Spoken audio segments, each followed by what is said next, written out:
Into the wild I'll go, and into the wild I am. It's been a while, freedom child, since I left my roots back home. Into the wild I'll go, and into the wild I am.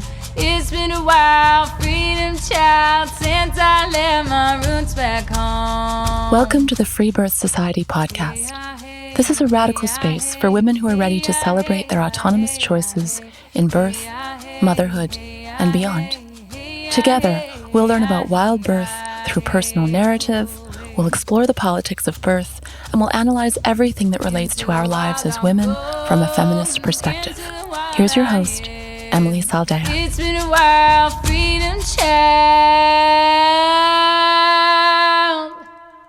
since I left my roots back home.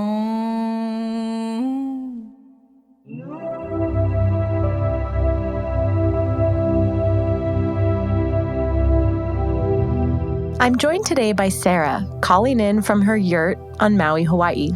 On the same day she decided to leave her partner, Sarah, at 22 years of age, was shocked to discover she was unexpectedly pregnant.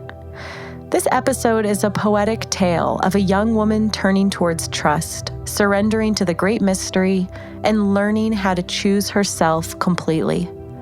Sarah shares about her wild pregnancy and of the lessons she was sent during her psychedelic outdoor birth. She also tells us of her blissful first year of motherhood and of the tearful sweetness of her father coming to take care of her postpartum.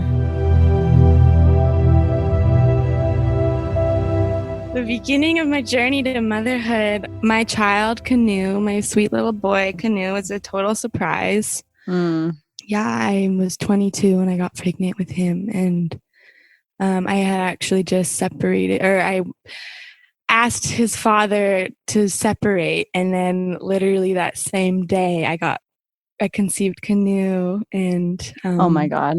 yeah. So he was like, no, like, I'm coming in whether you like it or not. Like, this is my golden window. And we were out in Kipahulu on Maui in a community. Was it like breakup sex? No, it wasn't. It was just kind of like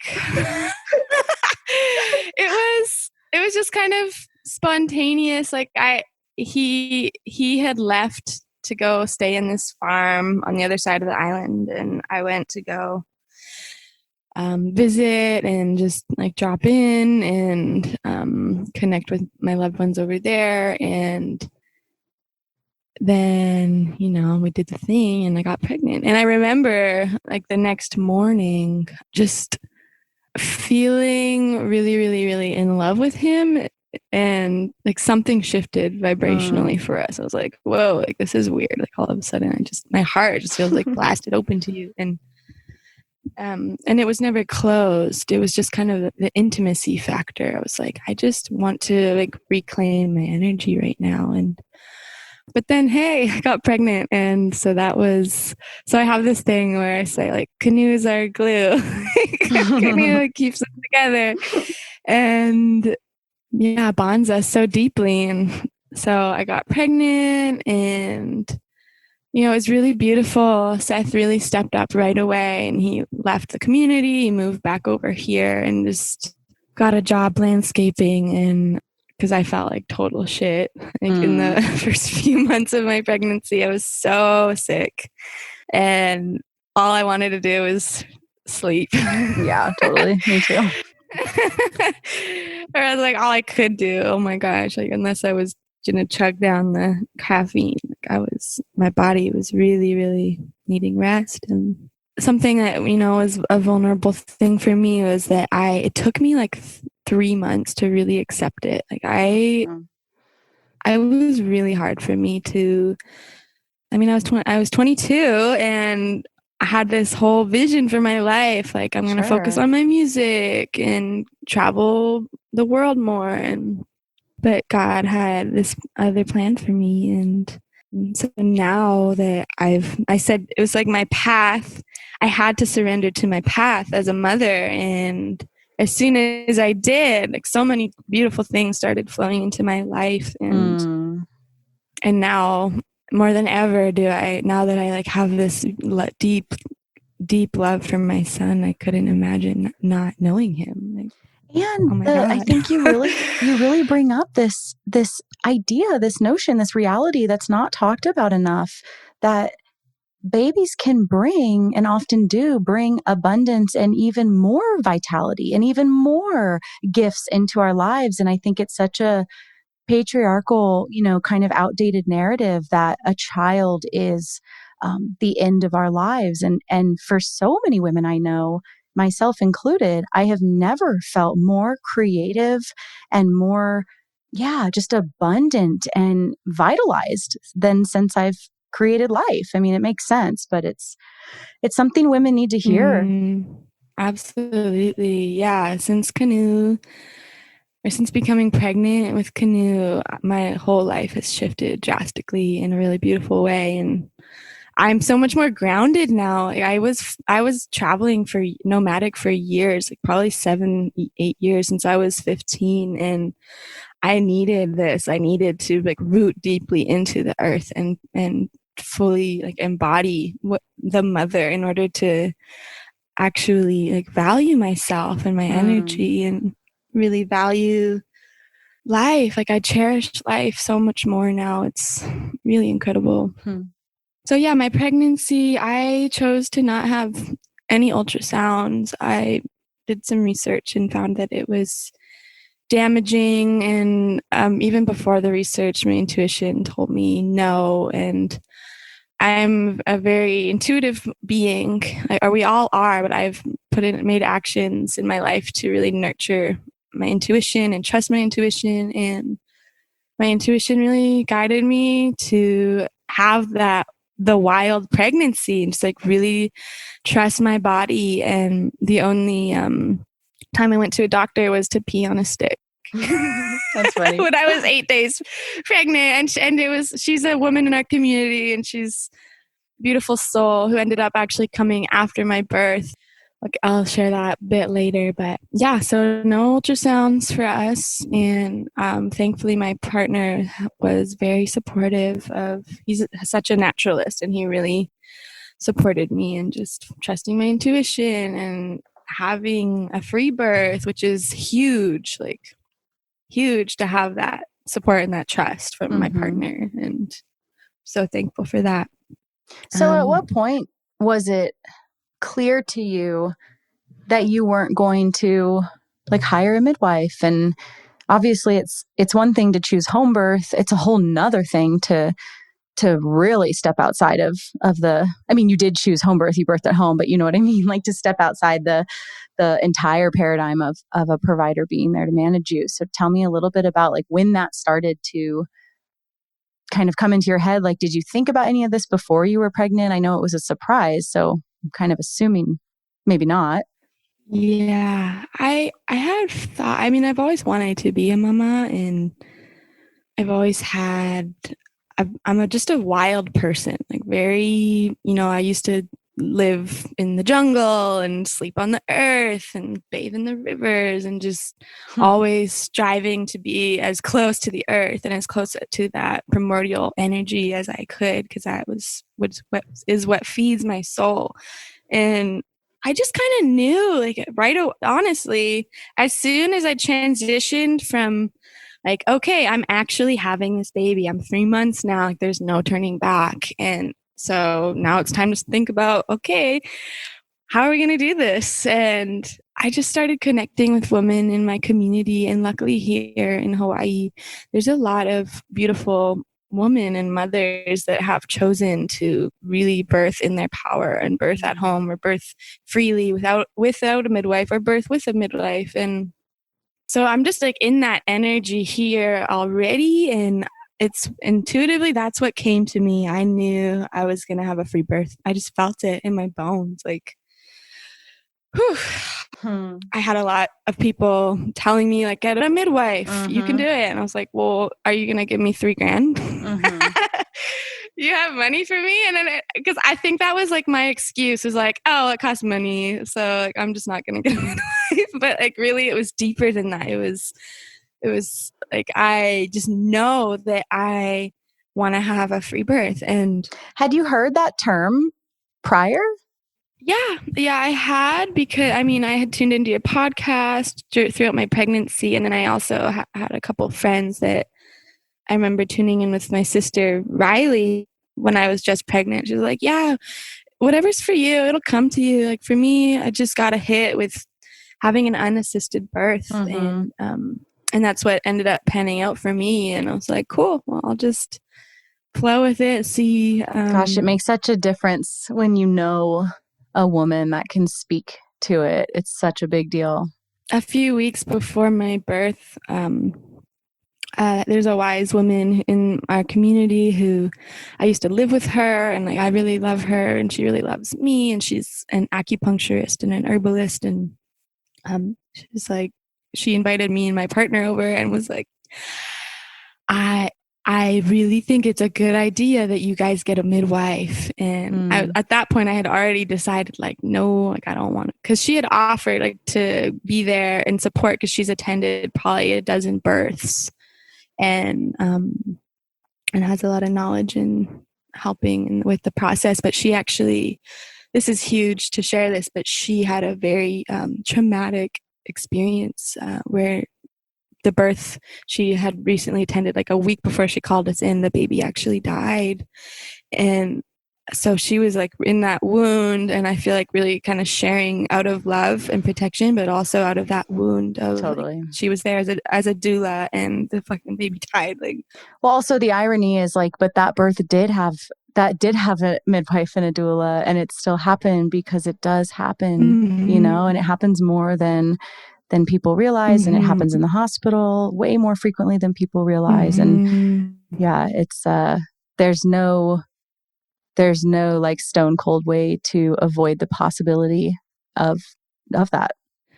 Yeah. And so she was kind of like a backup, like, okay, a woman to have, if I felt like I really needed somebody else there to support us. I had a beautiful friend of mine who's an amazing mother of 4, just did a doula training. And I decided I want you to be my doula. And for me, having a doula was, I mean, at 23, I was like, I just want to have a wise woman there that I really trust and really that can support me, that's been through the process. And but Sarah, what you're describing is a midwife, and that's what's so interesting about the how the terms and the kind of hierarchical, you know, like co-opted new model of midwifery has stolen what you just described, right? Which, like everything that you just said of what you would want around having a wise woman who's been there, who's going to love you through this and witness you, that is literally the role of a midwife. And I'm not at all saying that to correct you, but rather it's just something we talk about in our community all the time, of these doulas who get called upon to be actually a midwife, but everyone's using different language for it because midwifery now means a medical provider that's going to manage you. Yeah, I mean, that's, yeah. You know what I mean, though? Isn't it interesting? So, it is. It's very interesting. Absolutely. It's honestly, it's painful. Like, like why? Yeah.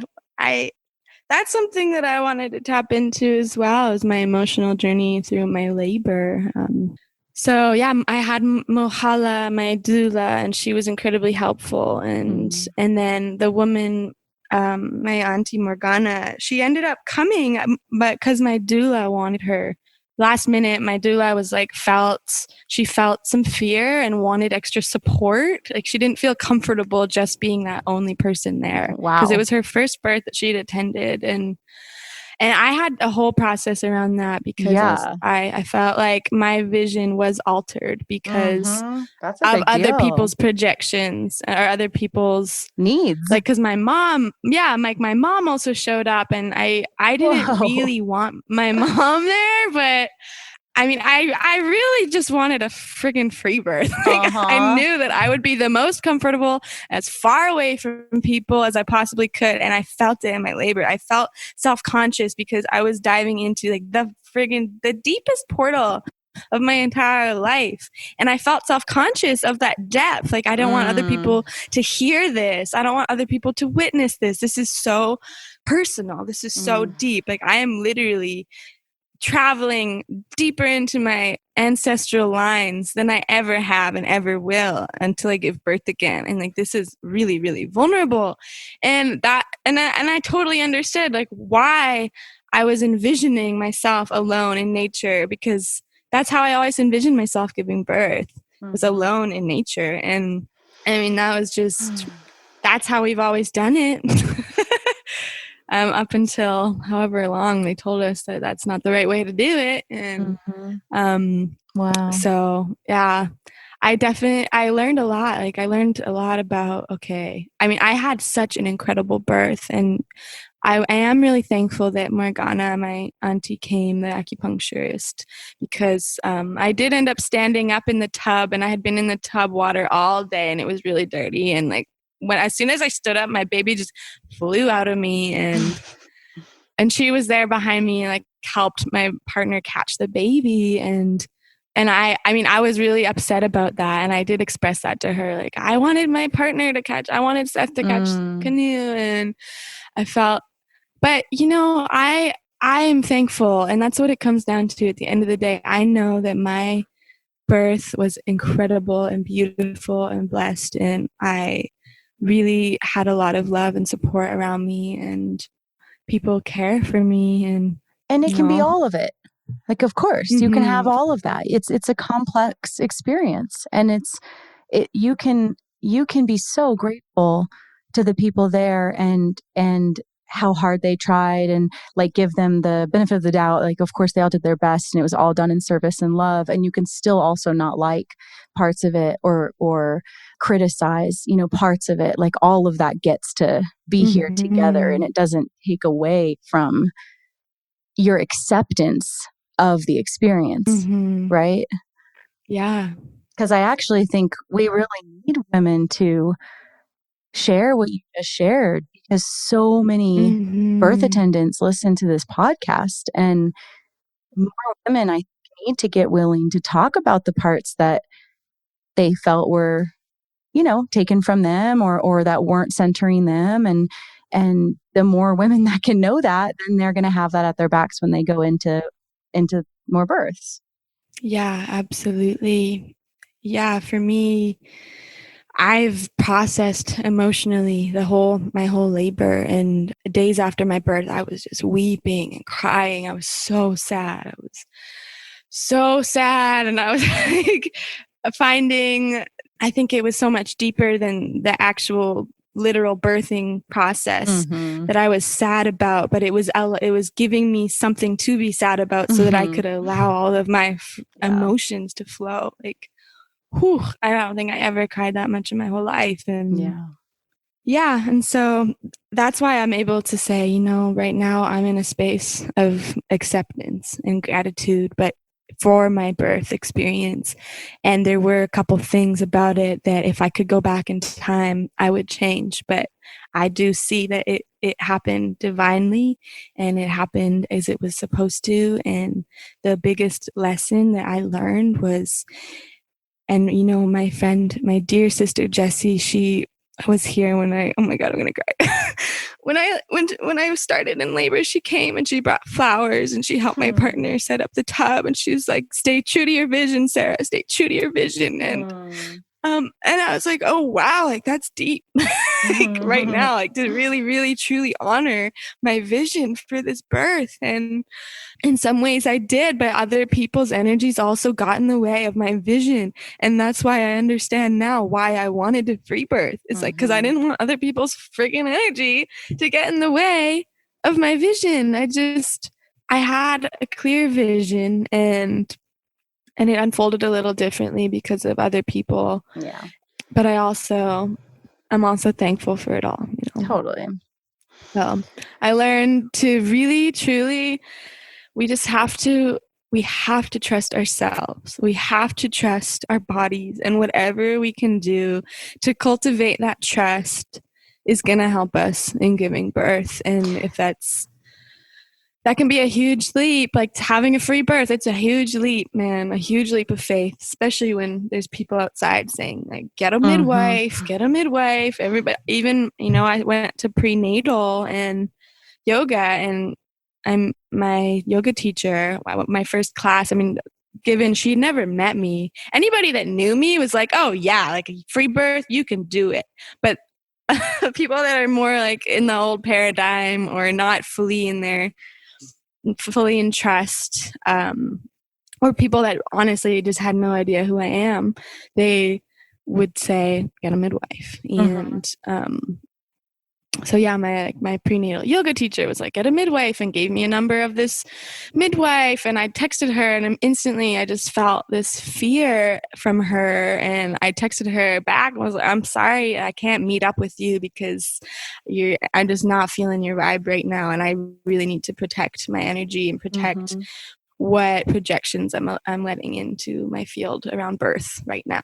And that's why I really appreciated the podcast, because you bring up such a good point too around, or that it makes me think of that, like, of course we as women need to be practicing trust of ourselves and choosing ourselves and, having the willingness and the courage to actualize our own visions and all of that. Yes. And at the same time, the women around the pregnant woman also need to be practicing decentering ourselves and trusting the pregnant woman and, not making these, pretty self-centered suggestions or, feeling like everyone needs to save you or tell you what to do or, even, and this isn't like a direct judgment of her, but like inviting someone else into someone else's birth without full permission is a pretty big violation of the space. And, and if you're afraid, you can justify that violation, but it really, to me, speaks to the wound that we all carry, under patriarchy of not knowing how to be with women, not knowing how to, women don't know what birth is anymore. They don't know how to, hold that fire while another woman walks through it. And we have to relearn that as women, so that when a woman like you wants to actualize this beautiful vision, it doesn't get sabotaged in any way, but it gets exalted. Yeah, absolutely. And it's also really hard to communicate with a woman in labor what her needs are, because my mom was, she was in and out of my labor, and even my roommates were in and out, and I was just like, oh my God, like I just need I need space. At the end of the day, I was like, okay, I just need space. And it's funny because as soon as everybody or my roommates left, and that's when I gave birth. But I wanted to speak on that, because I did talk to my mom, like, Mom, I'm upset because I don't feel like I was fully honored in my process, and or like other people's needs and desires went before my original vision. And it was beautiful. She did validate my emotions and held space for my feelings, but she also expressed that she had asked me in the labor, like if I wanted Morgana to come or if I wanted her to be there. And I was like, Mom, I was in a whole nother dimension. Like when you're in labor, I'm like, oh, give me strawberry, or like, I don't know who I want around. Like, and I think one thing I didn't do, I didn't write down my birth story, my birth plan. I didn't write down my vision. And I feel like that would have really helped to lock that in and to share that with everybody that was in some way being a part. And so any woman that's going to give birth, and my best friend suggested this to me, it's like, write your vision down.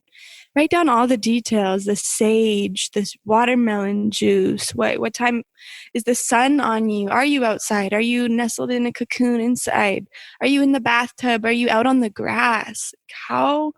Really write it out and share that with anybody that may or may not be present in your birth, so that they know clearly what are you seeing? What are you visualizing? What are you calling in for your birth experience? No.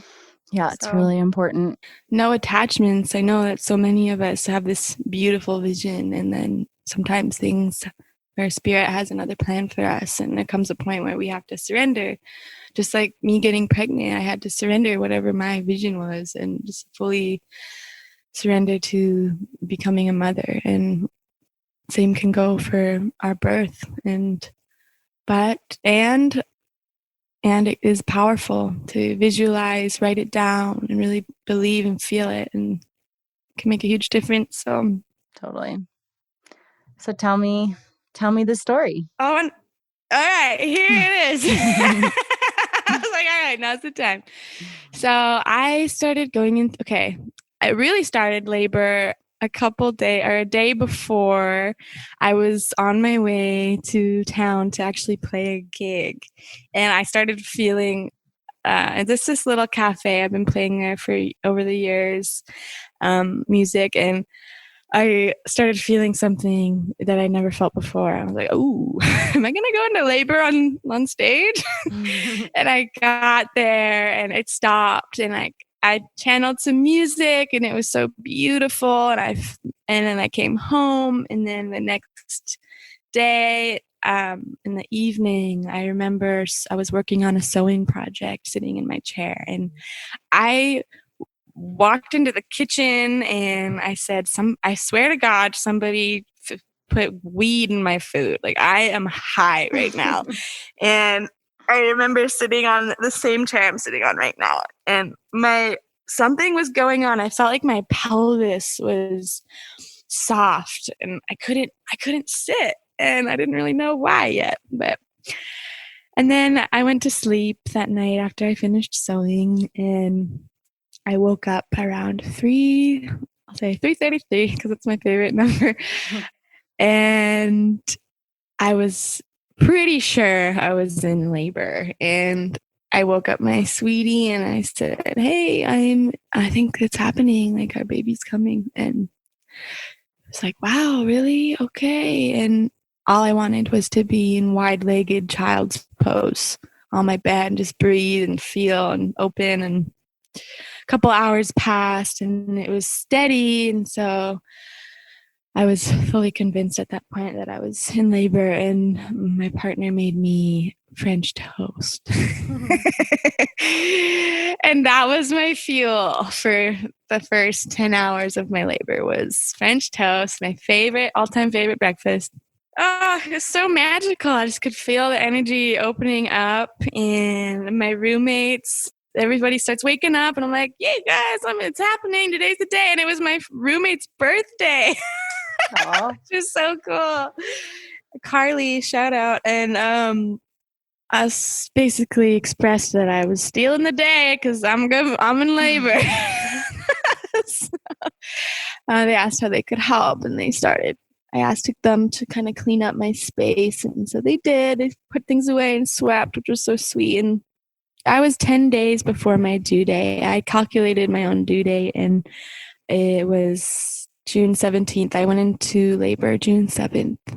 So yeah, my sweetheart and my friend Jessie started setting up the tub outside on the grass, and I was visualizing a water birth, and I didn't end up giving birth in the water, but the warm tub was so helpful. It was one of those steel round tubs, like a watering trough. Mm-hmm. And it was cool because my best friend actually gave birth in that tub, and I was there at her birth, and it was my first birth that I'd ever attended, and it was the most beautiful experience. And little did I know I was going to be giving birth in that same tub and laboring in that tub. And there was flowers in the tub, and I was being fed watermelon, and I will say I was aiming for an orgasmic birth.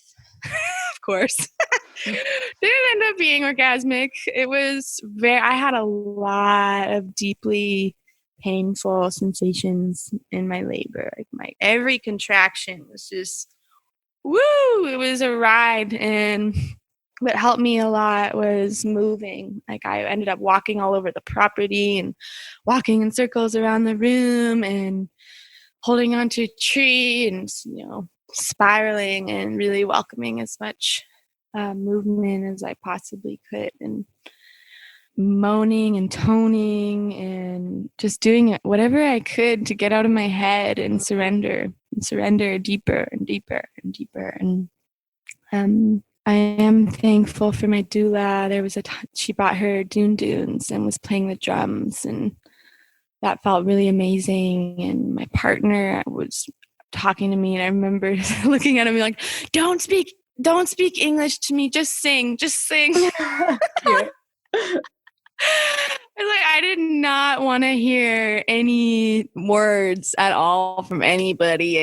I just wanted music. And so he was singing some beautiful Hawaiian chants, Soli, and that was beautiful. It helped so much, and it was just so soothing. And what a position for him to be in the masculine, just having to fully surrender to hold space for this deep process with no control. And all I could do was sing for me.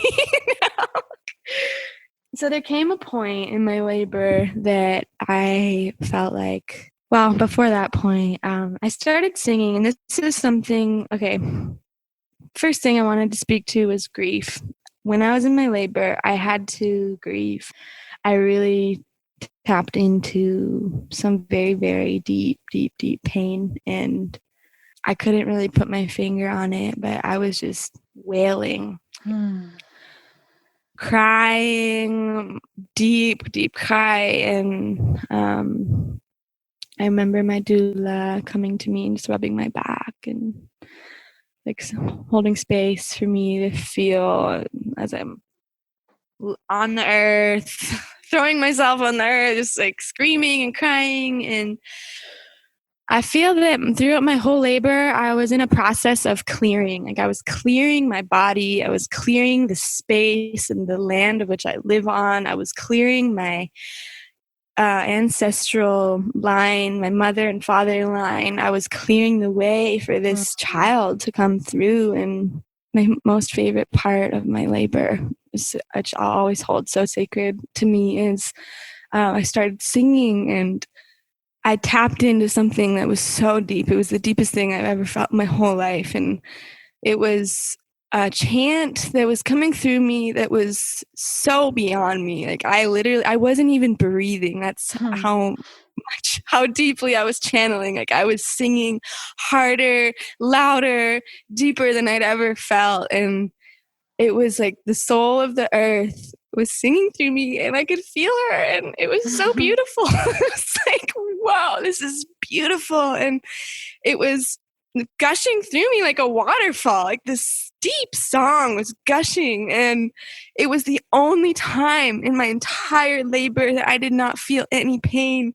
And it was so beautiful because it was like 12 contractions or 12 gushes or rushes where I didn't feel any pain, and it was when I was singing. And That's awesome. Oh my gosh, it was so beautiful. I'll always remember that feeling. And I could feel my voice. I could feel this song that it was literally reaching like into the depths of the forest around me and clearing the space so that my child felt safe to come through. Yeah. And oh man. And that's the place that we have to go for a child to come through us. And it's so beyond my comprehension. It was so beyond my comprehension of what is, and like, so, just so deep, like the deepest thing I ever felt. Did you have any reference point prior to birth with psychedelics? Oh, yeah. Yeah. I mean, I've definitely journeyed very deeply with medicine. Yeah, absolutely. Yeah. And I mean, I just in general, like I'm just a really deep kind of person, and I had like tapped into that space very gently while channeling music before, but it was always like just touching and not in the way that I felt in labor. That was like opening the faucet, and it just was rushing. And So good. I got this download. I got this download from Spirit. Like, you are going to be channeling music like this song for people to heal people and help them connect with their soul. But eventually, somewhere in my path, well, I don't know. I don't want to say that, because I think as a woman who's called to the medicine path, like, it's such a journey of unraveling and surrendering and being open, because it's a lot to reclaim what has been lost. It's a lot to step into our power, because for so many generations, it's been so unsafe for us. And I did have an experience after birth where I opened up that channel in a public setting again. It's like, oh yeah, like, this is what Spirit really wants me to do, and for people. And it's scary because it seems like it's too much. Like, this is too much, but like, really, no. That's what our soul wants. That feeling of like deep, deep, deep belonging and deep connection. And so I do want to help people connect with that space of connection. And so powerful stuff. And okay, so where were we? You're having the most epically beautiful experience ever with this beautiful song. And then what happened?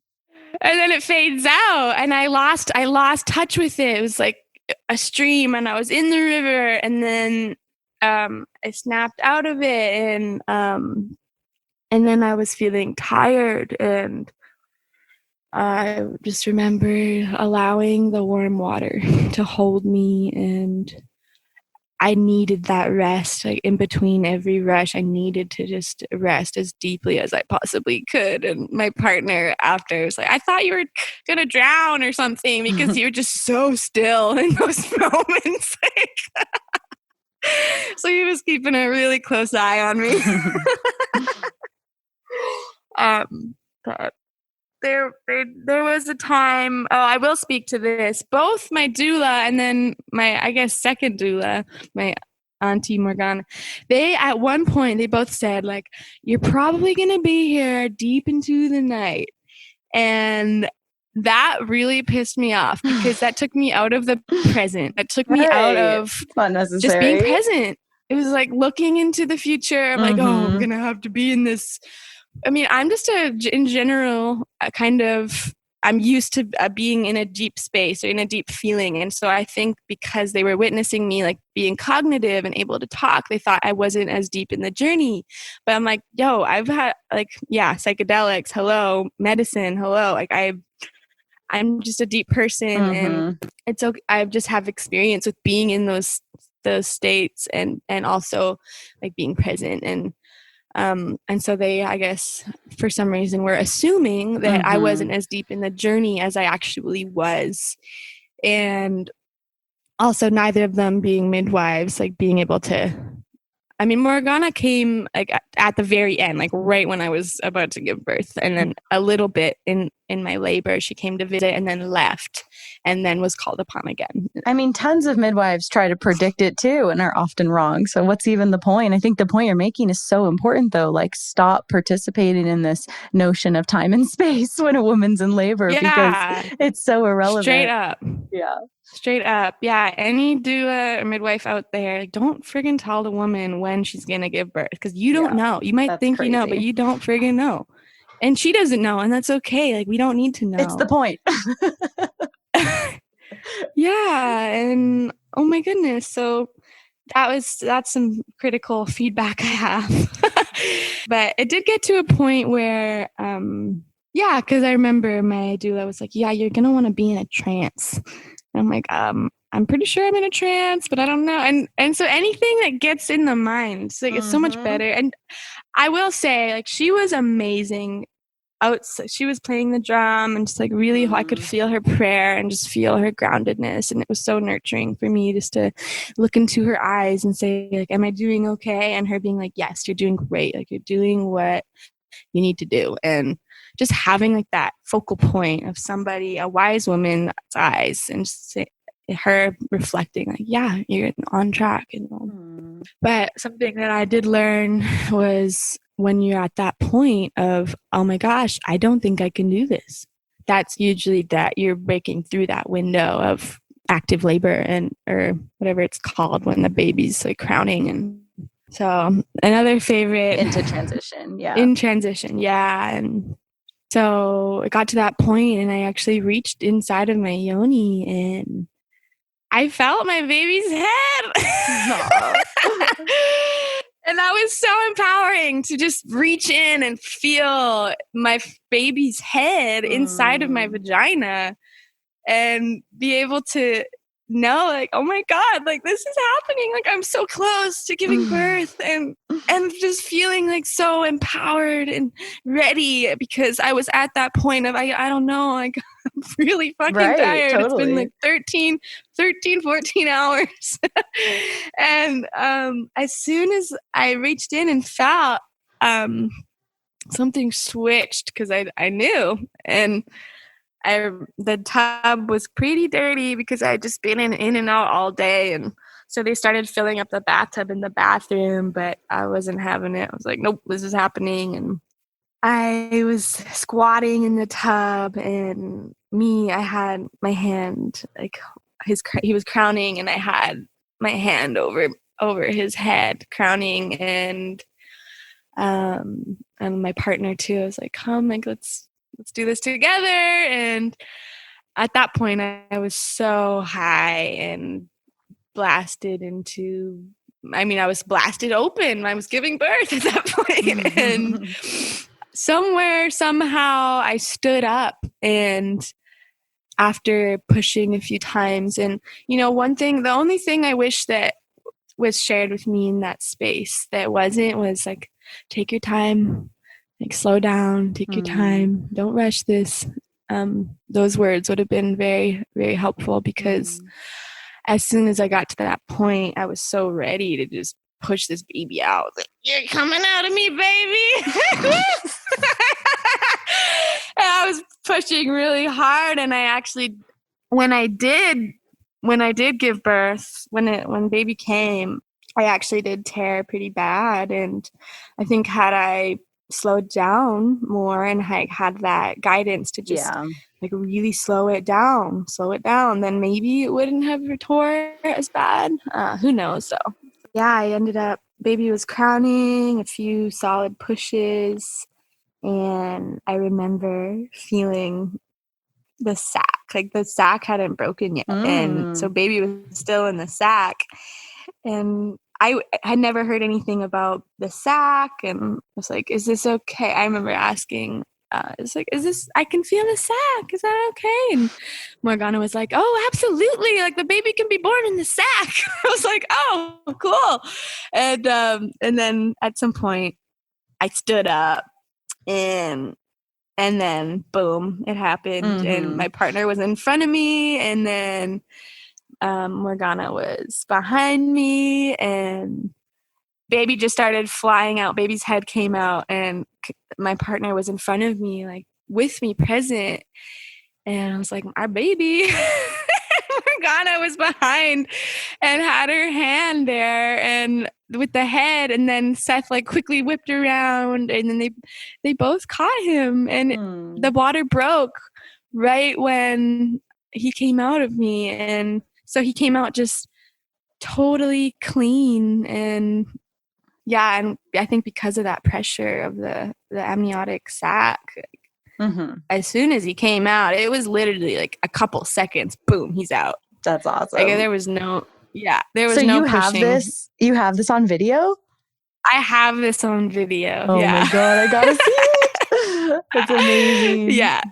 Yeah, it's amazing. And so you were outside in that tub, right?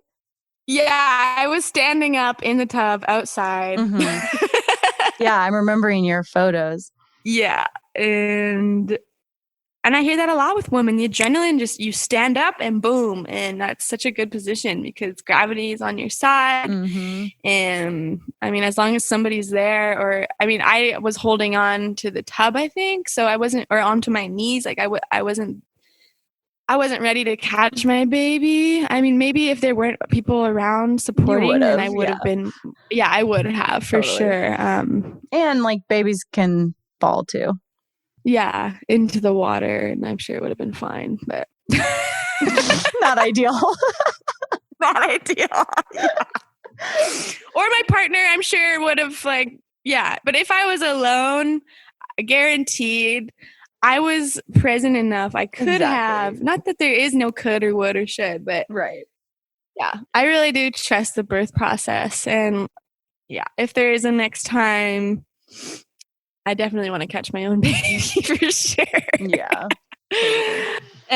But it was all perfect and awesome. And like literally, it was only a matter of seconds. They passed the babe she passed the babe through my legs to Seth, and then Seth gave Canoe to me. So there was only a couple seconds where babe wasn't like in my arms, and that was totally okay. And I stepped out of the tub and sat down, just held my babe in total awe, like, oh my gosh, my beautiful child in my arms. And I knew about the placenta and birthing the placenta, and I knew that it didn't have to happen immediately, that I had like a few minutes. Well, you have more than a few minutes. Yeah, straight up. Yeah. I didn't even need to rush it. I didn't need to rush it. And honestly, I could have waited a little while longer, but I felt like while I was in that rush, it would have been easier to just birth it so that I didn't feel the pain because I did rip open pretty bad. And so I just, out came the placenta. It was so beautiful seeing the placenta. Oh my gosh. And that lets you know that it was ready to come. Like if it's not coming, if it's not ready, like on your own accord, obviously people can get it out and that's super violent. But if you were able to get it out, like it was detached and ready, which is awesome.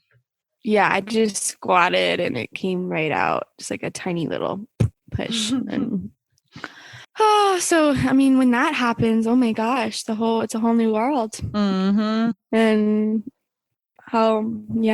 just feeling into that energy of holding our babe for the first time. And the photos are so beautiful to They're look so at. beautiful. Your face is just so radiant. I can't even see anything else in that photo but your smile. It's so sweet. Oh, I was so happy and so proud of myself to do that. Like, wow, like I just gave birth.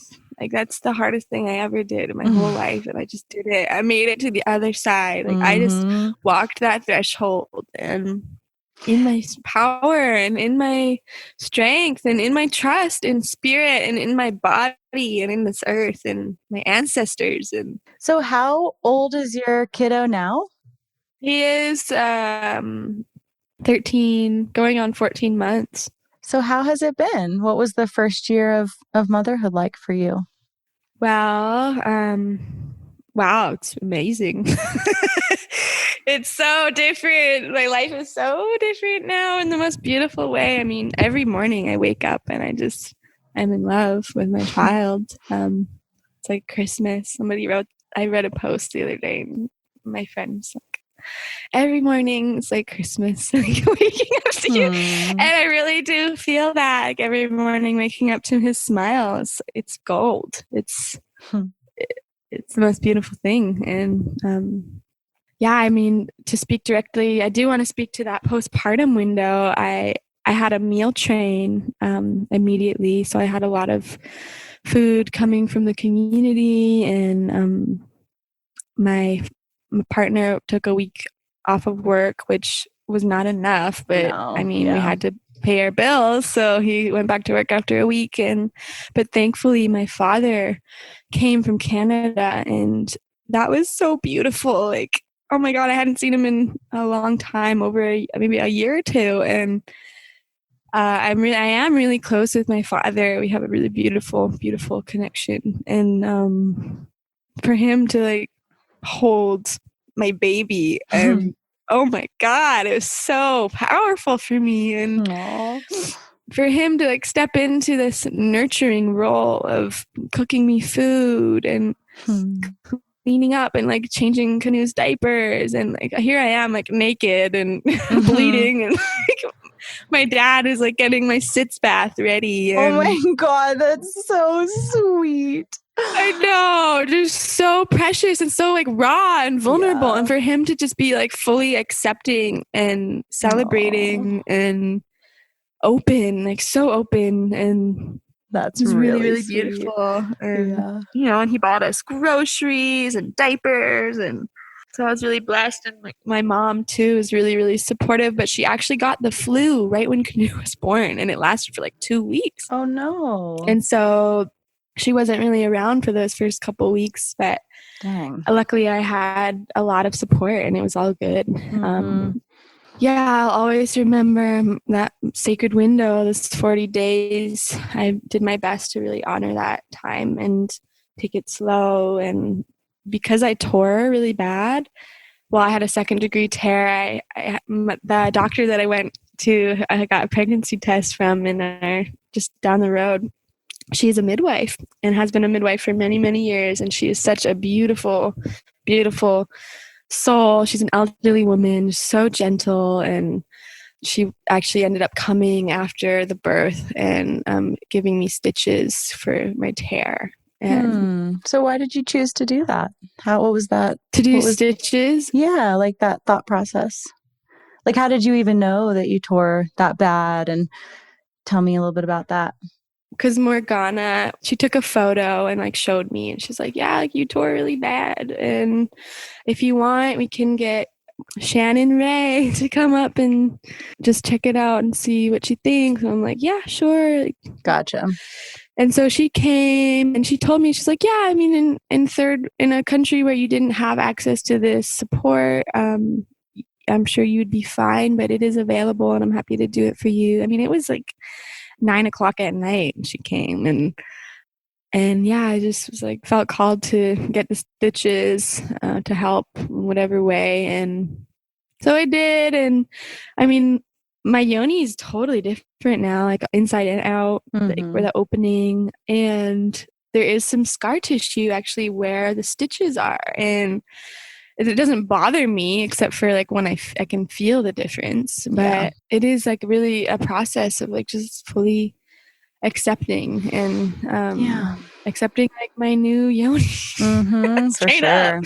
And it might, if you do have another child and if you, it might be sometimes, it's not always the case, but sometimes you'll re-tear where the stitches were. And then if you heal without sutures, you can kind of break through that scar tissue and re-heal it.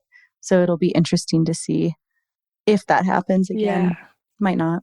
So yeah, I got the stitches and that was all good. Part of me is like, oh, I probably could have just gone without stitches, but I did ask her again. She's like, no, like I think it was a really good thing that you did, and because it was it was a 2nd degree, whatever that means. Like it was almost all the way to my bum hole. Like it was gnar, and it was hard. Those first, I couldn't really walk. Like I would walk to do my sitz bath on the toilet, but other than that, I really just needed to be on my back. And so I think maybe it was a blessing in disguise because it really forced me to rest and stay in bed and allow people to serve me and help me. And because I am a go-getter and I like to do and go. And yeah, I mean, it's a good point. It's something I think about a lot, that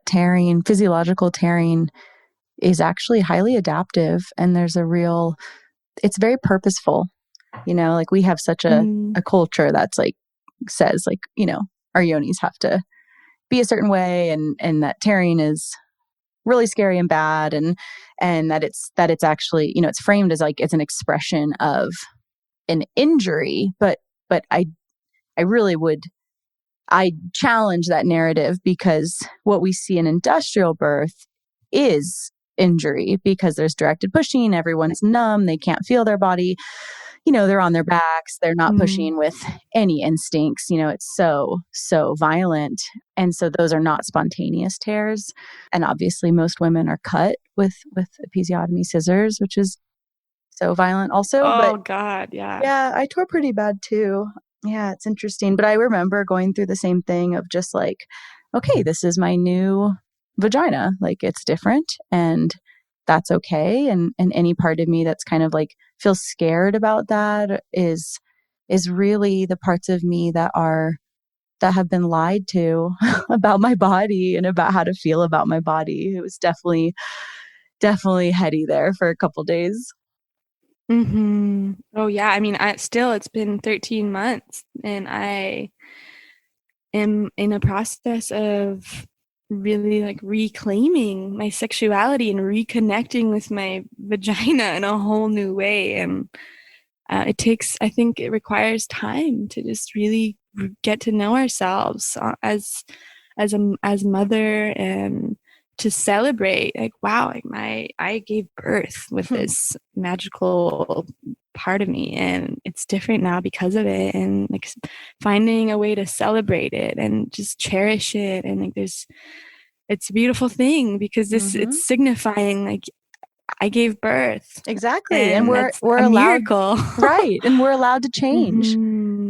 Yeah, absolutely. Right? Like our yonis are allowed to change. Our stomachs are allowed to change. Like our skin is allowed to change. That's like such a taboo concept in our culture, you know, that we have these markers of motherhood, and really it's the journey, right? To love those markers and celebrate them and see them as just victory in our bodies, really.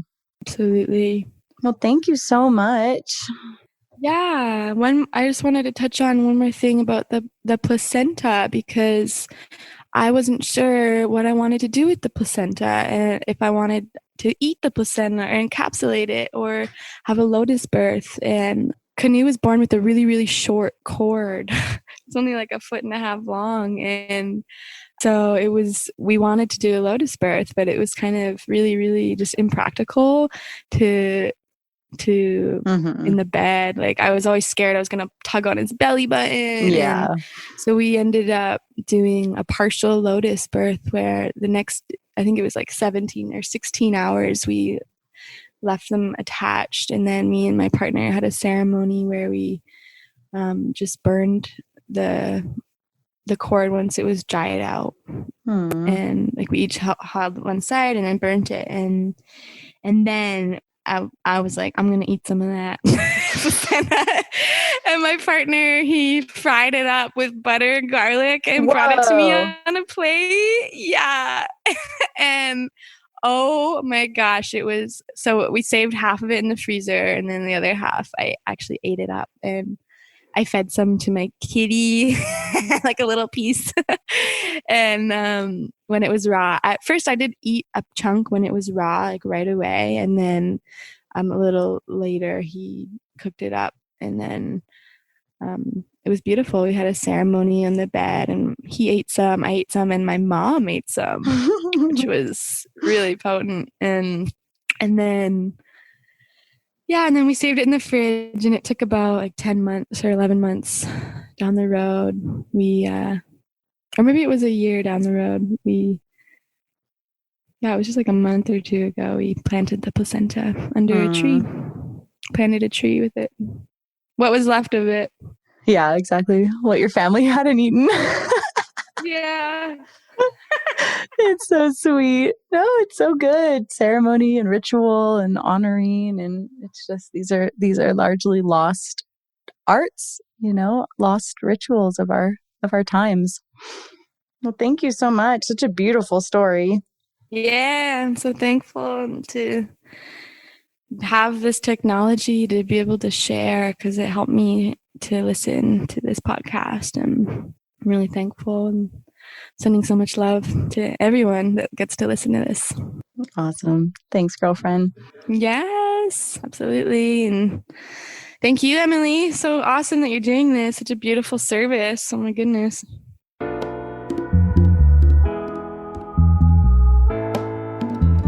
And that's it for today, my sisters. Check out everything we do, including one-on-one and group coaching, learn about our private membership, in-person retreats, and more on freebirthsociety.com. Our online courses are on freebirthsocietycourses.com, including our flagship course, The Complete Guide to Free Birth. Don't miss the Radical Birthkeeper School if you're ready to become the authentic midwife that women are searching for. Together we rise, and the revolution starts inside each of us. I'll leave you with our Free Birth Society theme song, Wild Woman by Aruba Red. I honor you for the wisdom you held, the ancient tradition traditions of plant medicine and womb magic. I feel the spirit of the ancestors as I place my hands upon my belly. This sacred portal will be honored. Eons upon light beams of survival, withstanding the eradication of our power by design. I will not allow the separation of our young to be forced upon me. My sisters will no longer birth in captivity. The picket line redefined from burning our wild women to paralyzing us and drugging our babes. Strapped down in a clinical white bed, drying up the milk from our breasts. Keep your needles. My family will never again be doomed to chase those dragons or your poison. We reject your fear. We choose love. Everything with intention. Death, ascension. I will fly and bring her back from the stars. Conscious